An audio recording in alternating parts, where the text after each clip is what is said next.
Part 3. Chapter 11. The Haunting Echoes. Nightmares and the Weight of Silence.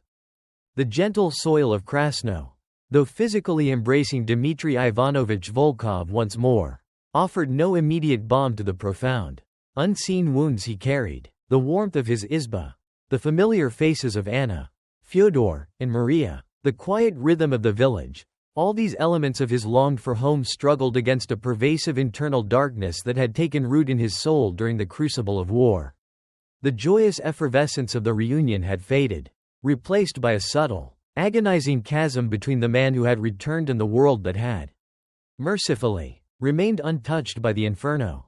The echoes of a distant war were no longer mere memories, they were a living, tormenting presence within him, a constant, discordant symphony of sorrow and dread.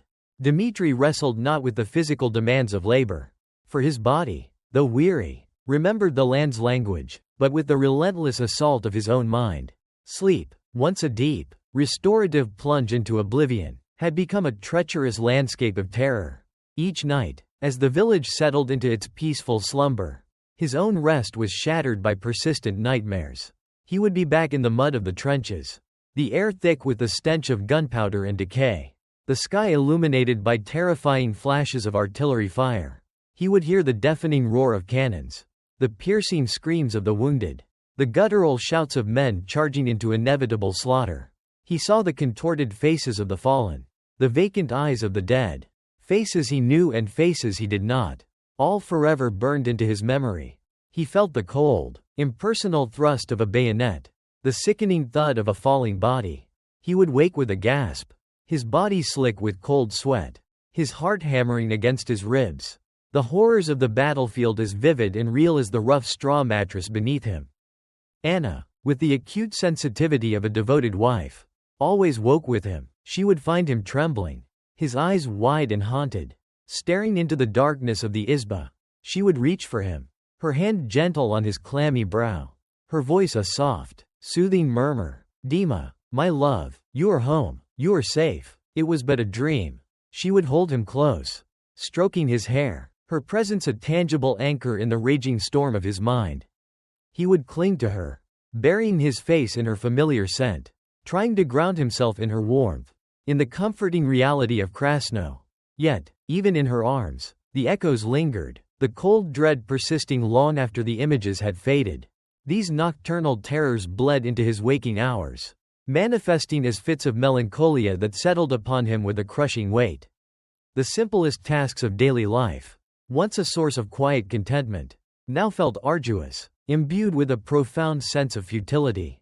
He would stand in the fields, the golden rye swaying in the breeze, and his gaze would drift, losing focus, his mind replaying a fragment of horror, a fleeting glimpse of carnage, a sudden, sharp noise, the clang of a blacksmith's hammer, the unexpected cry of a child, would cause him to flinch. His shoulders tensing, his body bracing for an invisible impact. His appetite waned, and the hearty food Anna prepared often tasted like ash in his mouth. He found himself increasingly withdrawn, seeking solace in solitude. He would spend hours in the quiet contemplation of his fields, not working, but merely standing, gazing at the horizon, as if searching for something lost, something he had left behind in the abyss of war.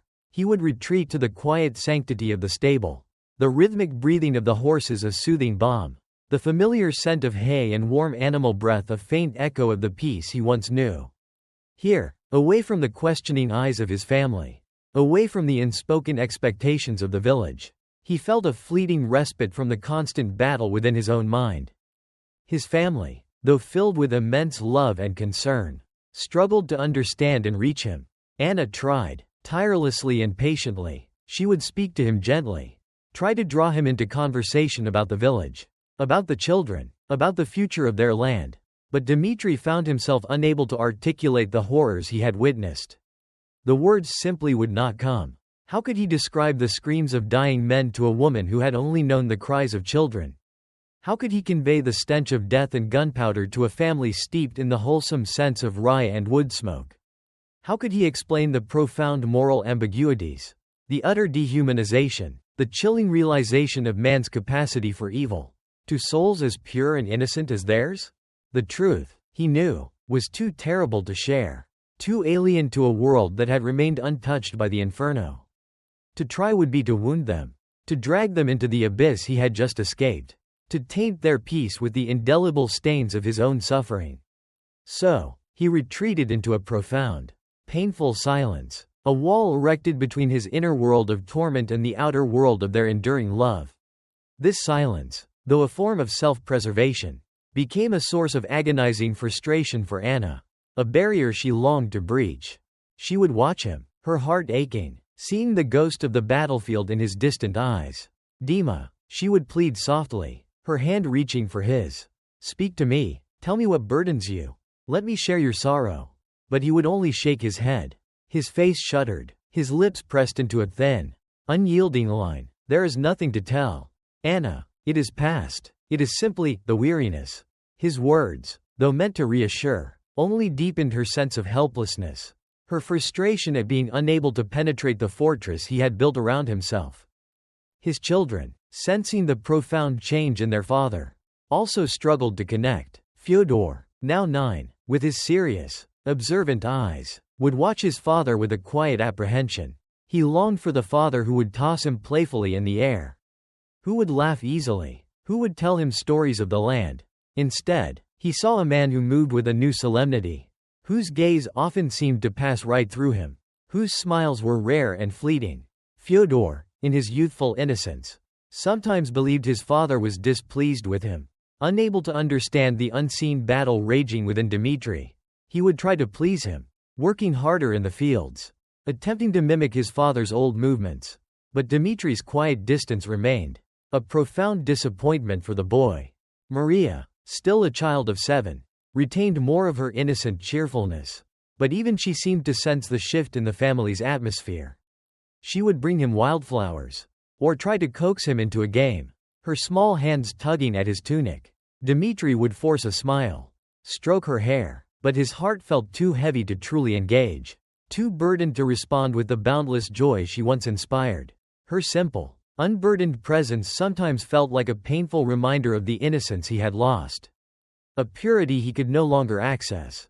Ivan Petrovich, however, understood. His own experiences in a distant conflict had carved similar, invisible scars upon his soul, imparting a grim wisdom. The old man did not press Dmitri with questions, knowing that some horrors could not be spoken, that some burdens must be carried alone.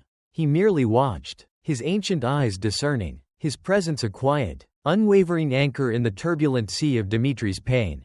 He would often sit beside Dmitri in the evenings, carving in comfortable, understanding silence, their shared bond passing not through words, but through the profound, unspoken language of shared experience. He offered solace not in comfort, but in silent camaraderie, a recognition of the unutterable. The village, too, observed the returning soldiers, their transformations a stark reminder of the war's enduring cost. They saw the quiet despair of Grigory, whose spirit seemed utterly broken, his young wife and child unable to reach him. They saw Ilya, the widower, who moved like a ghost, his eyes vacant, his mind seemingly lost in some private hell. Frol, though physically recovering from his wound, now carried a profound solemnity beneath his once cheerful demeanor. Dmitri saw these changes in his comrades and recognized his own reflection. Understanding that they were all members of a unique, tragic brotherhood, forever bound by the indelible mark of battle. Dmitri's faith, profoundly shaken on the fields of blood, remained a turbulent current within him. He still knelt before the icon in his izba. He still attended church, but his prayers were now different, more complex, infused with agonizing questions and gnawing doubts. He sought God, not in the comforting certainties of old, but in the raw, aching reality of his new existence. In the persistent echo of his suffering, he yearned for meaning, for purpose, in the face of the senseless destruction he had witnessed, for a reconciliation between his belief in a benevolent God and the profound evil of man's folly. He held fast to the small, worn wooden cross his father had given him, its smooth surface a tangible link to a faith he was struggling to rebuild. Piece by painful piece, in the desolate landscape of his soul, the profound exhaustion of his spirit permeated his very being. He longed for true rest, for a cessation of the relentless torment of his mind. for a return to the simple, untroubled sleep of his youth. But the echoes persisted, the nightmares returned each night, and the weight of his unarticulated horrors pressed down on him. A heavy, suffocating blanket. He often felt a profound loneliness, even surrounded by his loving family. A sense of being utterly unique in his suffering, of carrying a burden that no one else could truly share. Yet, even in this profound desolation, a stubborn peasant resilience, a quiet determination to simply be, began to stir within him. His father's words echoed in his mind, "Endure what must be endured."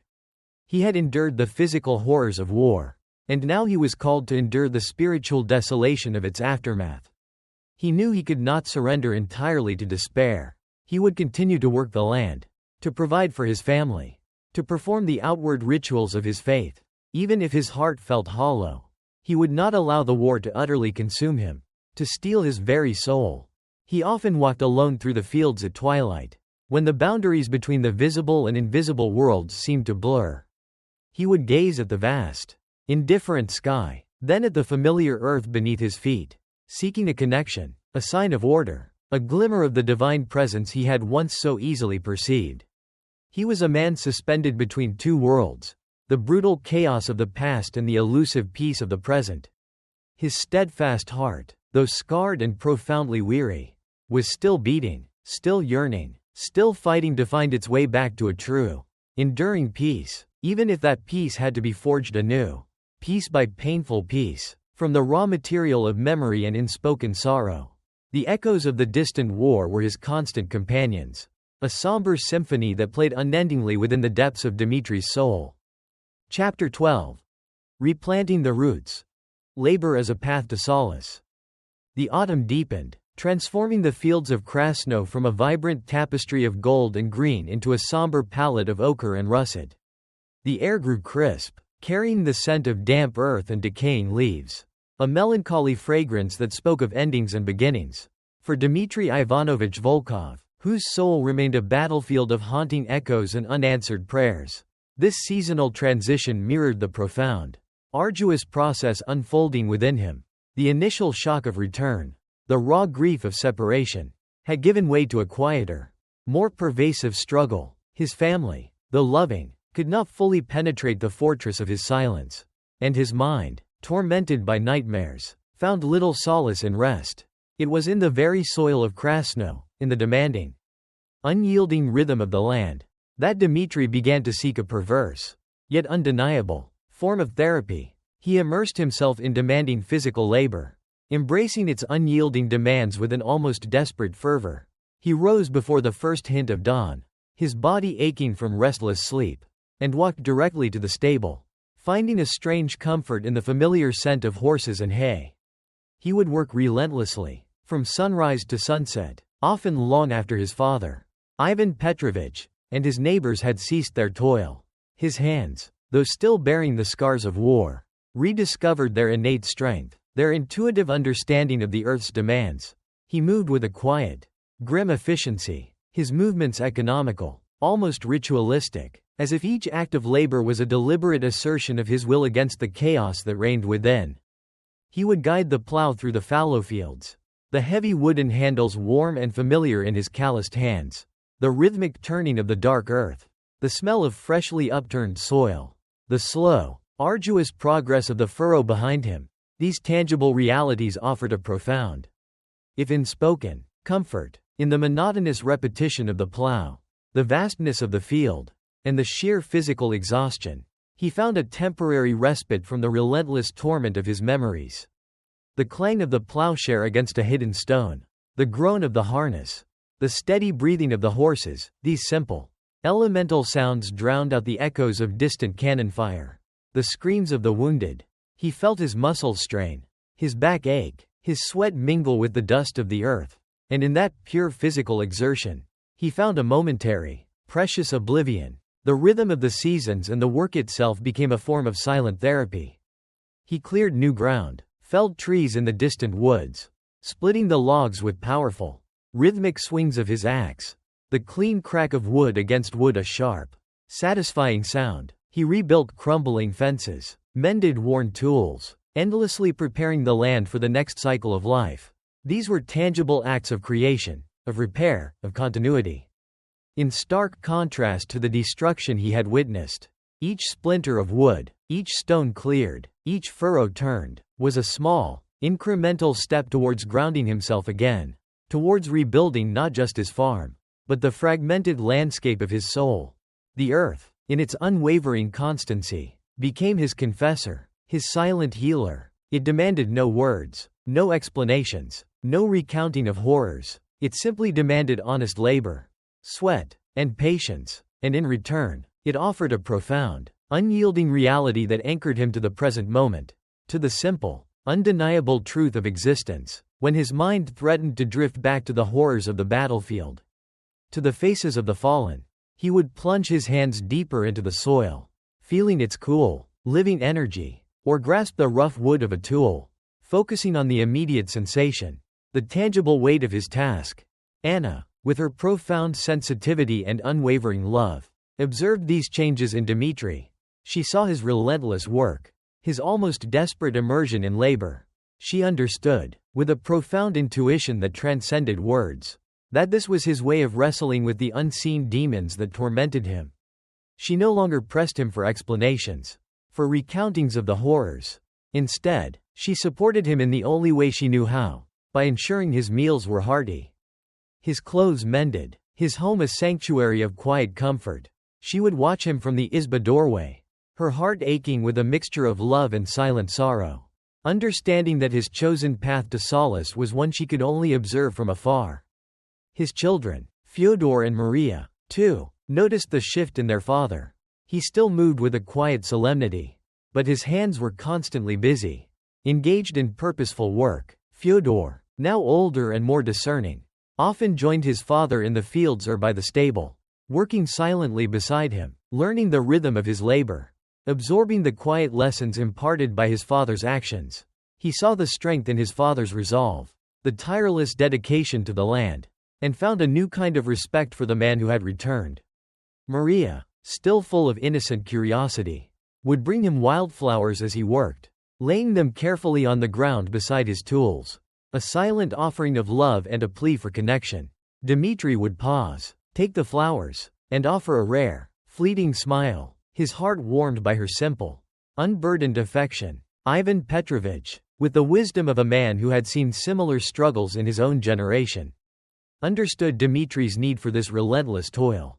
He recognized in his son the same stubborn resilience, the same profound connection to the earth that had sustained their lineage for centuries. He did not intervene, did not offer advice, but would sometimes work alongside Dmitri, sharing the physical burden in a quiet, unspoken communion. Their shared labor became a dialogue, a bond forged in the sweat and dust of the fields, a mutual acknowledgement of the enduring power of the land to heal, to ground, to provide purpose even amidst profound suffering. Dmitri's sleep, though still troubled by intermittent nightmares, began to find a fragile improvement. The sheer exhaustion of his days, the physical depletion wrought by endless labor, finally brought him moments of deeper, more restorative slumber. The horrors still visited him, but perhaps less frequently, and with slightly less visceral intensity. The heavy weariness of his body, the profound ache in his muscles, was a pain he understood, a pain that sometimes drowned out the greater, invisible agony of his soul. His faith, which had been so profoundly challenged on the fields of blood, found a slow, arduous path towards a renewed, albeit change, understanding. He still questioned, still grappled with the profound silence of God in the face of human suffering. But in the unwavering cycle of the seasons, in the resilient growth of the grain, in the sheer, undeniable presence of the earth, he began to perceive a different manifestation of divine will. It was not in the grand pronouncements of war, nor in the distant, terrifying machinations of empire, but in the quiet, perpetual miracle of life's renewal, in the inherent goodness of honest labor, in the enduring strength of the land. He would often spend hours in the solitude of his fields at twilight, gazing at the vast, indifferent sky, then at the familiar earth beneath his feet. He saw the stars, distant and immutable, and felt the smallness of man, the fleeting nature of human folly. But he also felt the profound, enduring power of the earth, its capacity for renewal, its unwavering generosity to those who tended it with diligence and respect. He was a small part of this grand, eternal cycle, and in that realization, he found a fragile, nascent sense of belonging, a quiet reconciliation with the larger order of creation. The village, too, watched Dmitri with a mixture of quiet respect and lingering apprehension. They saw his ceaseless work, his deep immersion in the land, and recognized the familiar peasant drive. They understood, in their own way, that he was wrestling with something profound, something that could not be spoken, only endured. Some offered hesitant words of encouragement, others simply left him to his solitude, respecting the unspoken boundaries of his pain. The process of replanting the roots, of grounding himself in the tangible realities of the farm, was slow, arduous, and far from complete. The scars of memory remained, deep and indelible, etched onto his soul. The echoes of the distant war still resonated within him, a somber, persistent hum beneath the surface of his life. But through the demanding physical labor, through the unyielding rhythm of the seasons, through the quiet, uncomplaining presence of the earth, Dmitri began to find a perverse comfort, a silent therapy. He was rebuilding not just his farm, but the fragmented landscape of his soul. Piece by painful piece, he was relearning the language of peace. Not the naive peace of his youth, but a harder one, battle-scarred serenity that could coexist with the profound burdens he carried. His steadfast heart, though profoundly altered, was finding its way back to the light. Patiently, deliberately, one furrow at a time, the gentle soil was slowly, painstakingly, beginning to heal the unseen wounds of the man who had returned. Chapter 13. The wisdom of the elders and the strength of the community. The raw edge of winter had begun to soften its grip on Krasnoe. The snow, once a pristine, unbroken blanket, now softened at its edges, revealing patches of dark, thawing earth beneath. The longer days, though still cold, carried a promise of spring's hesitant return, a whisper of renewal. For Dmitri Ivanovich Volkov, whose relentless immersion in the farm's demanding labor had offered a perverse comfort, a temporary shield against the torment of his memories. The changing season mirrored a nascent, yet arduous, shift within his own soul. He had buried himself in the earth, finding solace in its tangible realities. Yet the echoes of war, the persistent nightmares, the fits of melancholia, the unarticulated horrors remained, a subterranean river of sorrow flowing beneath the surface of his days. The heavy silence he maintained, a fortress against the unspeakable, still stood between him and his beloved family. He had worked, indeed, with a diligence that bordered on the feverish, from first light to last, but the sheer physical exhaustion, while offering respite from his thoughts, could not truly heal the deeper wounds. His spirit, though battered and deeply questioned, yearned for something more, a pathway through the spiritual wilderness in which he found himself adrift. His simple faith, once a clear stream, had been muddied by the carnage he had witnessed, by the profound silence of God in the face of man's depravity. He attended church, performed the rituals, but his heart felt hollow, his prayers echoes in an empty chamber. It was then, in this quiet desperation, that his thoughts turned to the village elder, Matvey Semyonovich. Old Matvey was more than just the village elder, he was the living memory of Krasnoe. A keeper of ancient wisdom, a bridge to generations long past. His eyes, though clouded by age, held a deep, unblinking gaze that seemed to penetrate to the very essence of things. His hands, gnarled and trembling, were also strangely delicate, capable of intricate carving, a testament to a life of both hard labor and quiet artistry.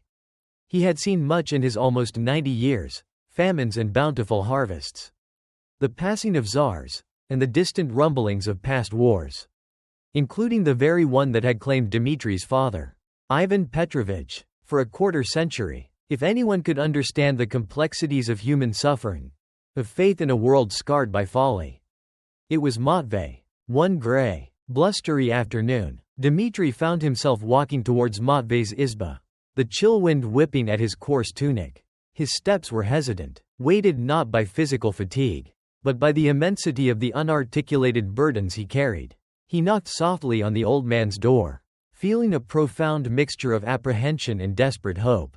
Matvey, seated by his hearth, meticulously weaving a basket from willow branches, looked up, his ancient eyes piercing. "Come in, Dmitri Ivanovich," he rumbled, his voice surprisingly strong. "I sensed your coming. The spirits of the troubled often seek the old ones."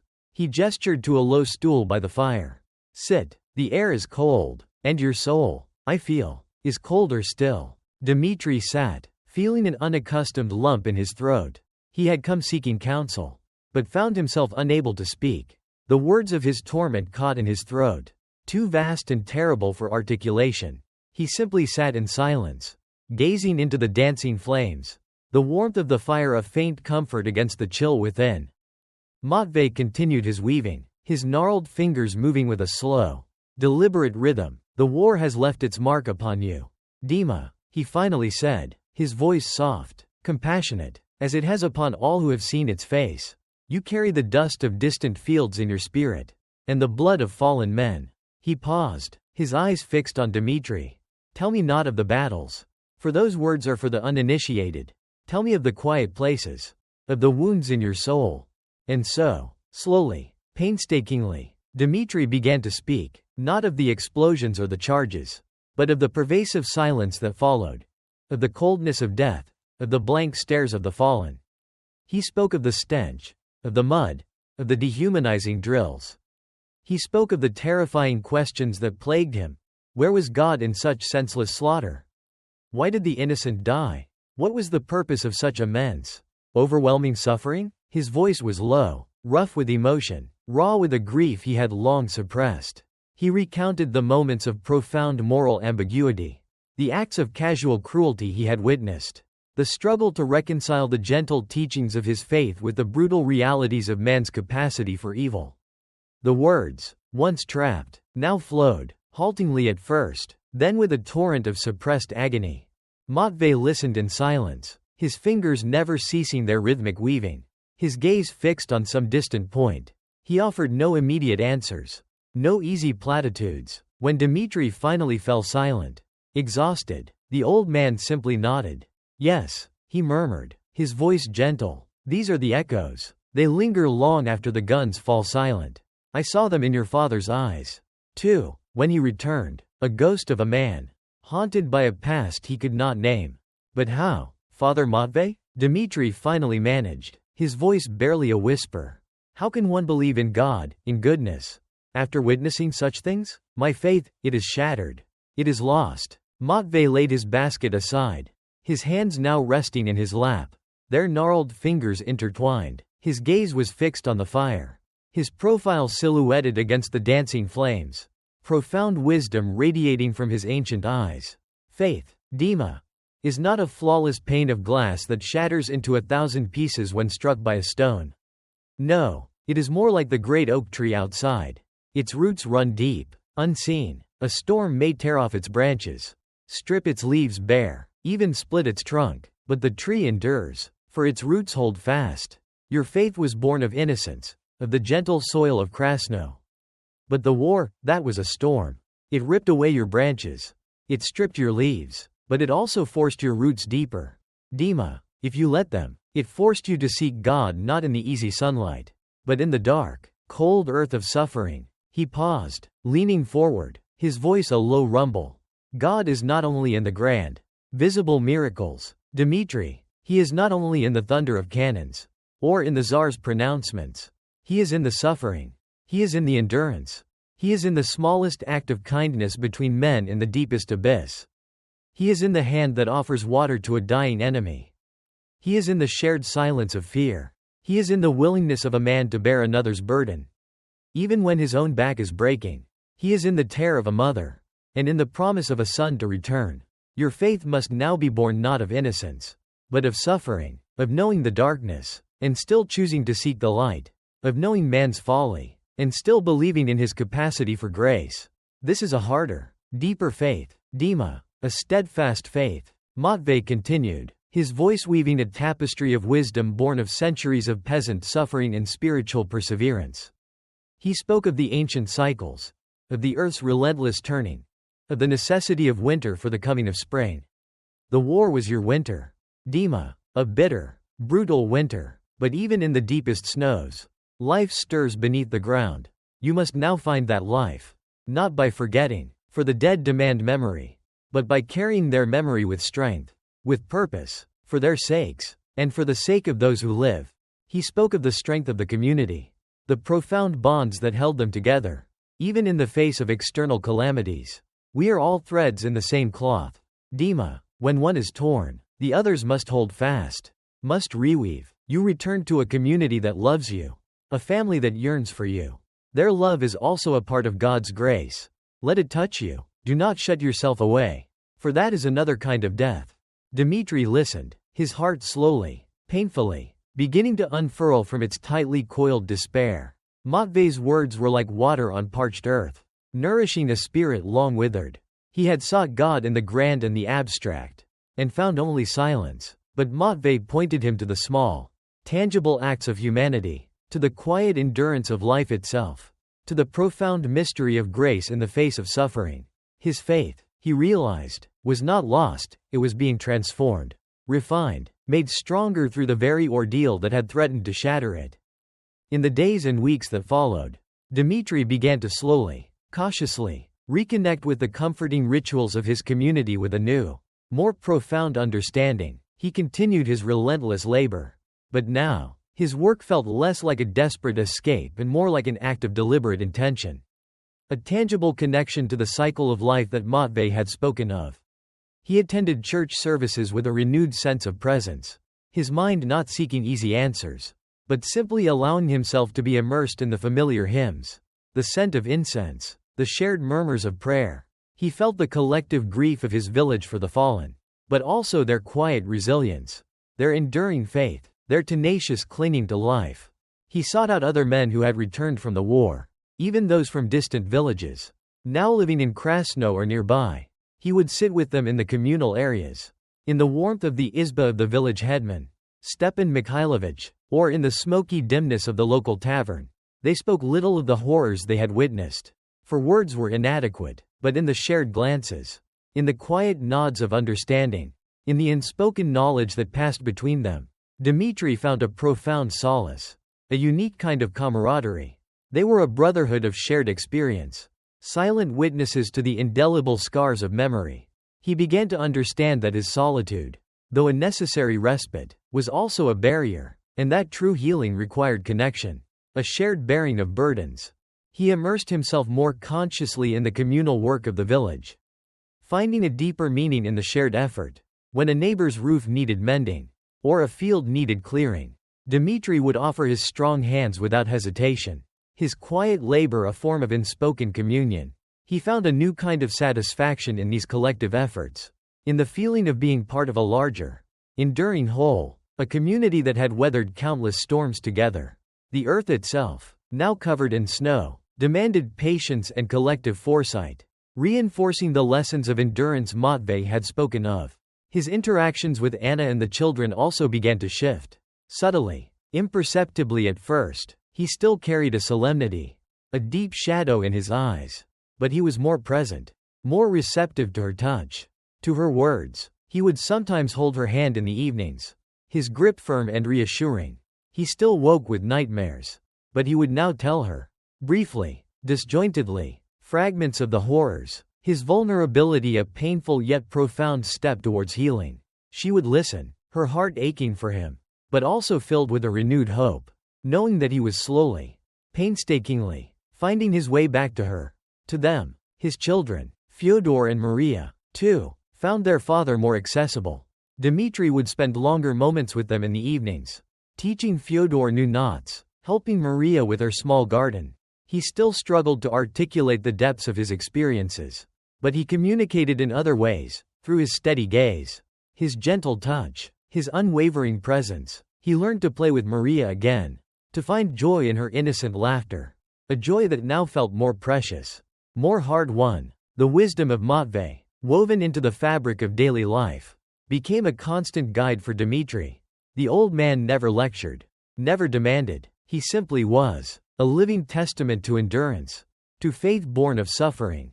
He helped Dmitri understand that his personal torment was not a sign of God's abandonment, but perhaps a profound, if agonizing, spiritual awakening. The war had taken much, but it had also, inadvertently, forced him to confront the deepest questions of existence, to seek God not in comforting illusions, but in the raw, brutal truth of the human condition. Dmitri's faith, though forever changed, was now stronger, more resilient. It was no longer the innocent, unexamined faith of his youth, but a faith forged in the crucible of fire, tempered by suffering, born of profound endurance. It recognized the darkness, acknowledged the folly of man, yet still clung to the stubborn belief in the possibility of grace, of human connection, of an enduring good that permeated the universe. Even in its most shattered corners, the communal rituals of Krasnoe, once mere traditions, now held a deeper, more sacred meaning, binding him not just to his family, but to generations of his people who had endured similar trials. Finding solace and strength in their shared spirit, he was replanting his roots, not just in the soil of his farm, but in the deep, fertile ground of a faith transformed, a steadfast heart that, though scarred, beat with a profound, enduring truth. Chapter 14. Forgiveness and the reclamation of self. The grip of winter, though still present in the frosty breath of the mornings, had begun to loosen its hold on Krasnoe. The days stretched perceptibly longer, hinting at the nascent stirrings of spring beneath the thawing earth. For Dmitri Ivanovich Volkov, this slow, arduous awakening of nature mirrored the profound internal journey that had begun within him. Guided by the quiet wisdom of Matvei Semyonovich and nurtured by the enduring strength of his community, the relentless labor in the fields had offered a measure of solace, a tangible anchor in a world still haunted by memory. But now, a deeper work began, an arduous quest for forgiveness, for the reclamation of a self fractured by the crucible of war. Dmitri carried within him not only the raw grief of loss and the persistent torment of nightmares, but also a bitter, unspoken resentment. It was a resentment for the world that had so cruelly torn him from his peace, for the abstract forces of empire that had demanded such an incomprehensible sacrifice. It was a resentment for the folly of men who waged such senseless wars, inflicting unimaginable suffering upon one another. And, in the deepest, most agonizing recesses of his soul, it was a resentment for himself, for the things he had witnessed, the things he had been forced to do, the part he had played, however unwillingly, in the great, destructive machine. This bitterness, a cold, corrosive poison, clung to him, preventing the true healing of his spirit.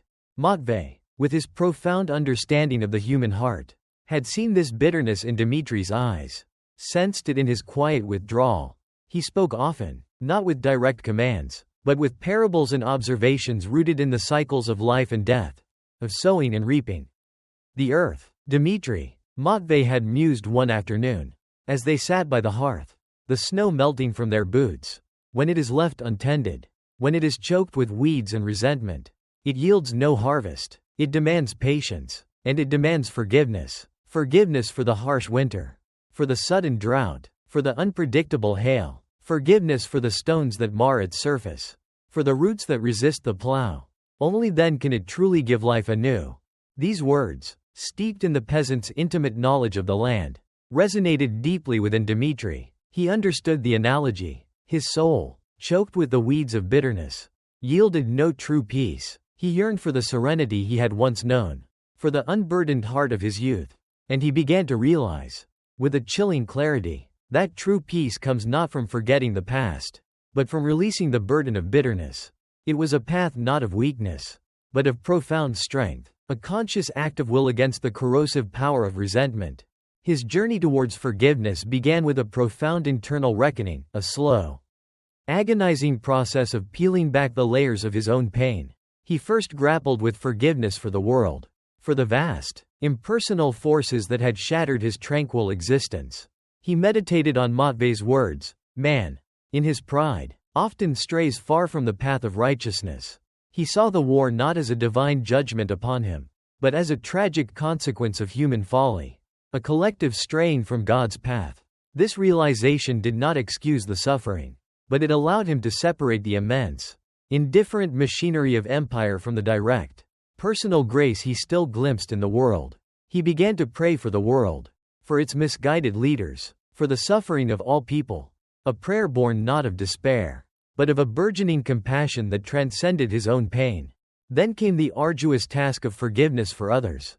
He thought of the sergeants who had brutalized them, the officers who had sent them to near certain death, the distant czar whose decrees had claimed him. He thought of the enemy, the faces of the dying he had witnessed, the men he had, unwillingly, confronted. He understood now that they, too, were often instruments of a greater, destructive force, caught in the same inexorable currents.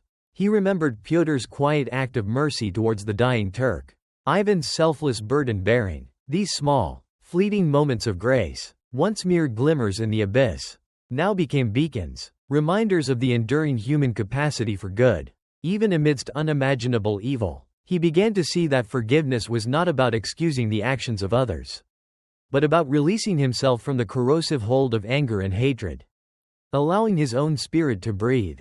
The most profound, and perhaps most agonizing, step was the forgiveness for himself. He carried the weight of actions he had been forced to commit, of moments where his own humanity had seemed to falter, of the pervasive sense of complicity and the great, destructive folly. He wrestled with a profound guilt, a shame that clung to him like a shroud. Matvei had spoken of the earth's need for forgiveness, for its acceptance of its own imperfections. Dmitri began to apply this same compassion to himself. He began to understand that he was a man who had been subjected to unspeakable horrors, forced into circumstances that defied the very essence of his being. He had survived, not without cost, but he had survived, and in his survival, in his tenacious clinging to life, to love, to memory, there was a profound, undeniable testament to his own enduring spirit. This self-forgiveness was not a sudden act, but a slow, painstaking process of acceptance, of acknowledging his brokenness, and still choosing to believe in the possibility of healing, of wholeness. As Dmitri embarked on this internal journey, his faith shifted from a dogmatic adherence to a deeper, more personal conviction. The clear, unblemished stream of his youth had been a faith of external rituals, of unquestioning acceptance of divine benevolence. The crucible of war, however, had shattered that illusion, forcing him to confront a God who seemed silent, distant, even absent. But Matvei's wisdom, coupled with his own relentless introspection, led him to a new understanding. His faith became less about rules and more about relationship, less about answers and more about presence. He began to see God not as a distant, all-powerful ruler who commanded battles, but as a profound, pervasive force found in the most unexpected corners of human experience, in the quiet act of compassion, in the enduring strength of shared suffering, in the profound solidarity of community, in the very act of seeking light amidst overwhelming darkness. His prayers, once a desperate plea for intervention, now became an earnest seeking for communion, a silent dialogue with the divine presence he felt stirring within himself and in the enduring goodness of the world. Even its brokenness, he saw God not in the triumph of armies, but in the steadfastness of the human heart that, even after witnessing man's ultimate folly, still yearned for goodness, for peace, for love. This transformed faith became a living, breathing part of him, no longer a comfortable inherited cloak, but a deeply personal, hard-won conviction. He continued to participate in the comforting rituals of his community, the Sunday liturgy, the communal gatherings, the shared labor, but these acts now held a deeper, more sacred meaning. He was not merely fulfilling a tradition, he was actively engaging with the collective spirit, finding his own personal connection to the enduring truths passed down through generations. The familiar hymns resonated with new depth. The communal prayers felt like a shared breath, binding him to his neighbors, to his ancestors, to the long, arduous journey of human endurance. The shift was subtle, almost imperceptible to the casual observer, but profound for Dmitri and for those closest to him. Anna noticed a growing lightness in his step, a return of the quiet laughter that had been absent for so long. The distant, haunted look in his eyes remained, a permanent scar, but it was now tempered by a newfound serenity, a profound peace that seemed to emanate from deep within him. He still woke with nightmares, but they no longer consumed him entirely. He spoke more freely, though still selectively, sharing glimpses of his burden with Anna, knowing that she would listen with an understanding heart, her love a constant, unwavering light. His children, Fyodor and Maria, found their father more present, more accessible. He would sit with them by the hearth, telling them stories of the land, not of war. He would teach Fyodor the intricate ways of the plow, the patience required by the earth. He would share Maria's delight in the first wildflowers of spring. His tenderness returned, a profound, quiet strength that emanated from his very being. He was still the man who had seen too much, but he was also, unmistakably, their father, returned to them in spirit as well as in body. The process of forgiveness was not a single event, but a continuous, arduous journey. There were days when the bitterness threatened to resurface, when the memories clawed at him with renewed ferocity. But each time, Dmitri would return to the quiet wisdom of Matvey, to the solace of his labor, to the strength of his family, and to his transformed faith. He understood that releasing the burden of bitterness was a daily choice, a constant turning towards the light, a profound act of spiritual self-preservation. As spring unfolded its tender green tapestry across the fields of Krasnoe, Dmitri walked amidst the newly sprouting crops, feeling the cool, moist earth beneath his boots. The scars of memory remained, deep and indelible, but they no longer defined him.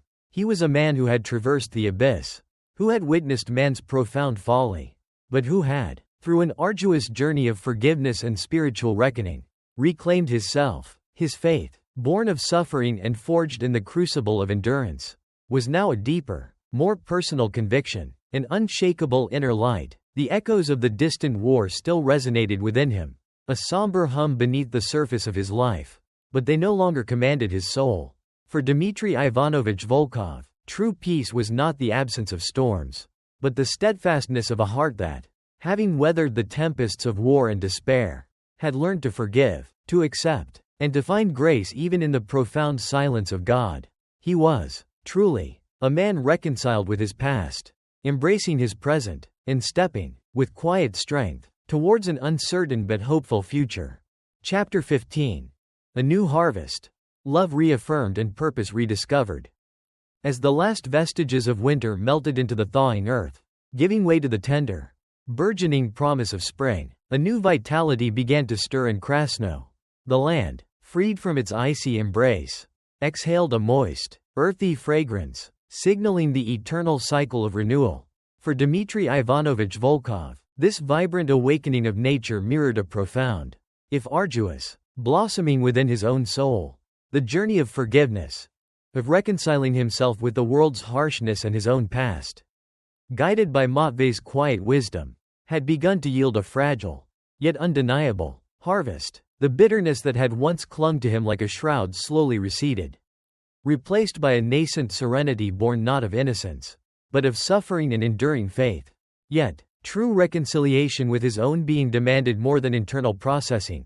It required a profound reconnection with the very heart of his life, his family. The chasm that had opened between his wartime experiences and their peaceful existence, though unspoken, had left a subtle chill. Dmitri, though more present in body, still struggled to fully bridge this divide, to share the depths of his transformed soul. He recognized that the deepest healing could only come through the reaffirmation of love. Not through grand gestures or eloquent speeches, but through the quiet devotion of his renewed presence, the tangible acts of care that spoke a language beyond words. His relationship with Anna, his steadfast anchor, began to deepen with a profound, almost spiritual intimacy. She had watched him through his period of withdrawal, her heart aching, yet her love remained an unyielding beacon. Now, as Dmitri slowly emerged from his internal wilderness, she met him with a quiet joy that transcended mere relief. He still struggled to articulate the full horrors he had witnessed, for he knew some truths were too brutal to be spoken, too alien to a soul as pure as hers. But he learned to communicate his experiences not through words alone, but through the myriad unspoken languages of love and shared life. He would often sit with her in the evenings by the hearth, not merely as a tired husband, but with a renewed presence, his gaze lingering on her face, seeing the subtle lines of her own endurance, her quiet strength. He would reach for her hand, his calloused fingers intertwining with hers, and in that simple touch, a lifetime of unspoken affection, of profound gratitude, of enduring love, would pass between them. He would listen to her recounting the day's small events in the village, the children's antics, the progress of the garden, and he would listen not just with his ears, but with his heart, truly hearing her, truly seeing the life they had built together. He found profound solace in the mundane details of their shared existence, recognizing them as the true bedrock of his return, the tangible manifestation of the peace he had yearned for. There were still nights when the nightmares visited him, when he would wake with a gasp, his body slick with sweat. But now, he would turn to Anna, and in the quiet solace of her embrace, he would murmur fragments of the horrors, the stench of smoke, the cries of the wounded, the blank stare of a fallen comrade. He did not seek to terrify her, but simply to share the burden, to allow his truth to exist within the sanctuary of their love. Anna, her eyes glistening with tears, would listen without judgment, without interruption, her hands stroking his hair, her voice a soft, soothing murmur. "It is past, my love, you are home, you are safe now." Her quiet acceptance, her profound empathy, was a balm to his tormented soul, a vital thread in the reweaving of his fractured spirit. Through this shared vulnerability, their love deepened, transformed from the simple, trusting affection of their youth into a complex, resilient bond forged in the crucible of shared suffering and unwavering commitment. His relationships with his children, Fyodor and Maria, also began to blossom anew.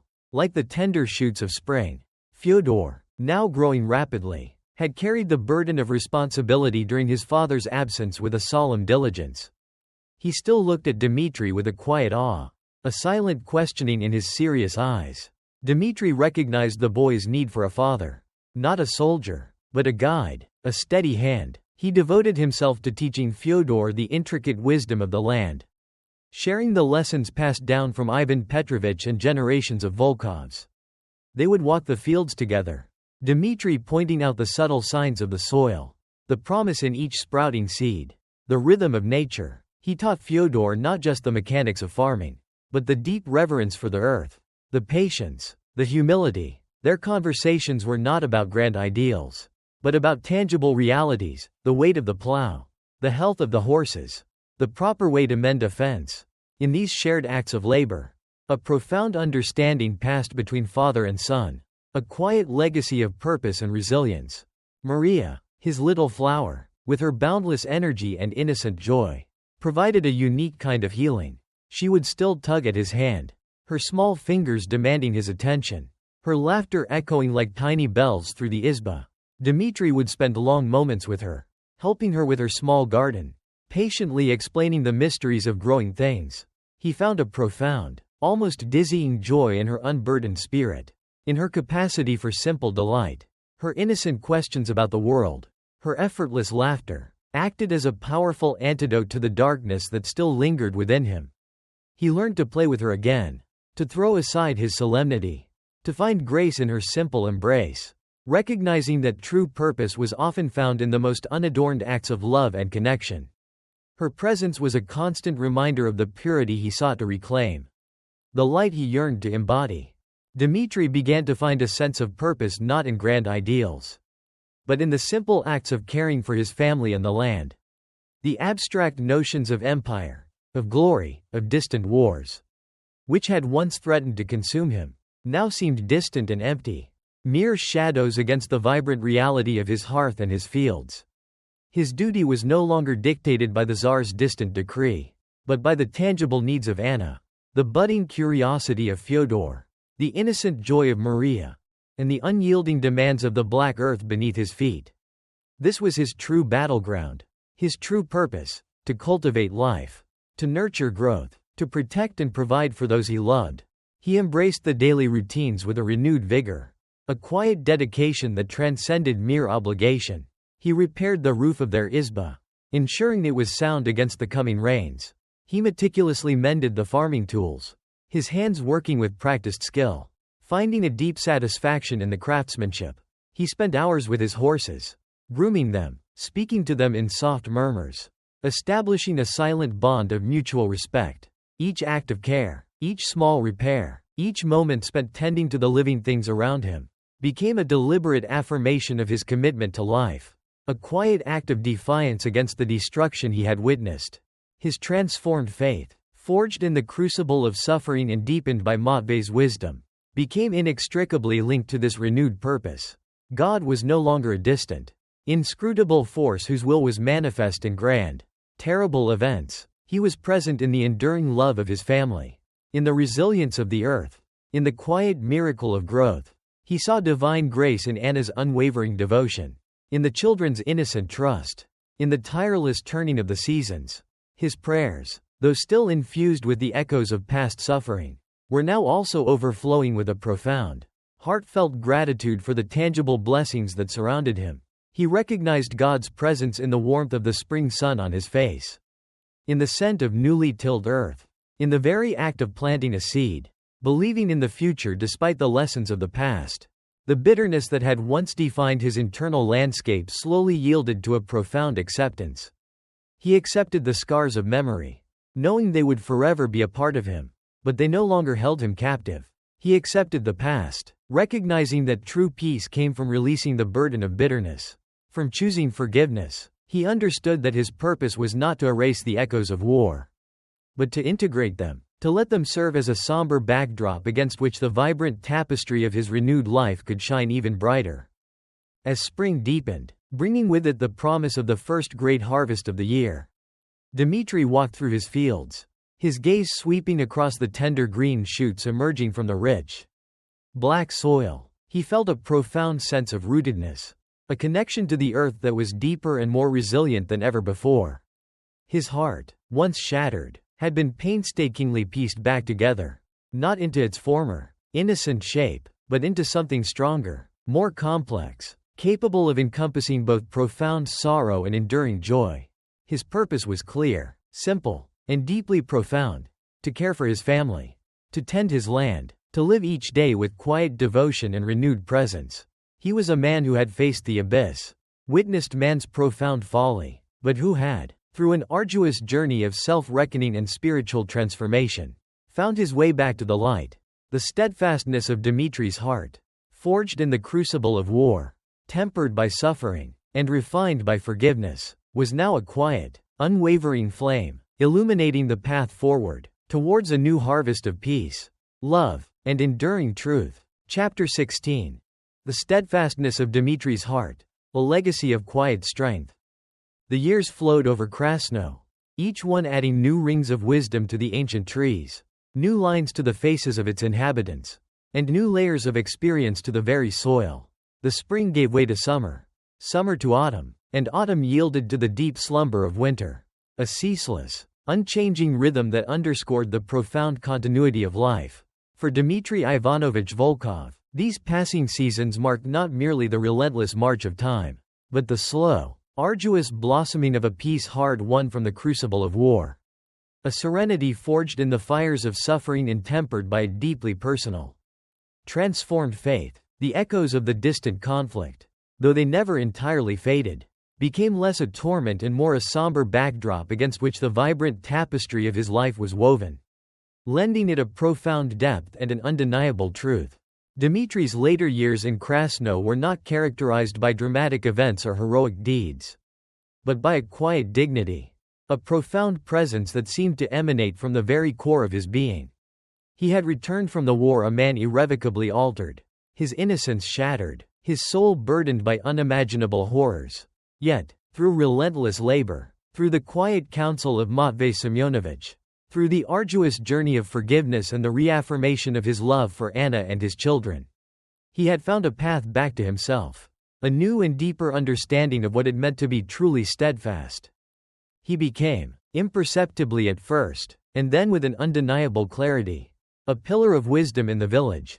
Men, both young and old, would seek him out, not for eloquent advice, for Dmitri remained a man of few words, but for his quiet counsel, his discerning gaze, his profound, unspoken understanding. When a young farmer struggled with a blighted crop, Dmitri would walk the field with him, his hand brushing the affected plants, his eyes seeing beyond the visible, offering practical solutions rooted in generations of knowledge, but also a quiet assurance that sometimes the land, like life, simply demanded patience and endurance. When a family grieved a loss, Dmitri would sit with them in silence, his presence alone a testament to shared sorrow, a reminder that suffering was a communal burden, to be borne with quiet strength. They saw in him a man who had weathered storms far greater than their own, yet who remained deeply rooted, profoundly resilient. His words, when they came, were measured, imbued with the weight of lived experience, distilled to their purest essence, like water drawn from a deep, clear well. His steadfastness was not a superficial cheerfulness or a convenient forgetfulness of past struggles. Indeed, it was not a lack of struggle, but the very embodiment of how one embraced life's complexities, the profound understanding that peace was not the absence of conflict, but the enduring capacity of the spirit to persevere through it. He bore the indelible scars of memory, the haunted look in his eyes a permanent testament to the horrors he had witnessed. The nightmares still visited him, though with diminishing frequency and intensity, and in their wake, Anna would still find him awake, his body trembling, but now, he would turn to her, sharing fragments of the terror, and in her quiet embrace, he found not just solace, but a profound affirmation of the enduring power of love to heal even the deepest wounds. His ability to openly, albeit haltingly, share his burden, marked a profound evolution in his relationship with Anna, a deep intimacy born of shared vulnerability. He continued to love deeply, with a quiet devotion that permeated every aspect of his life.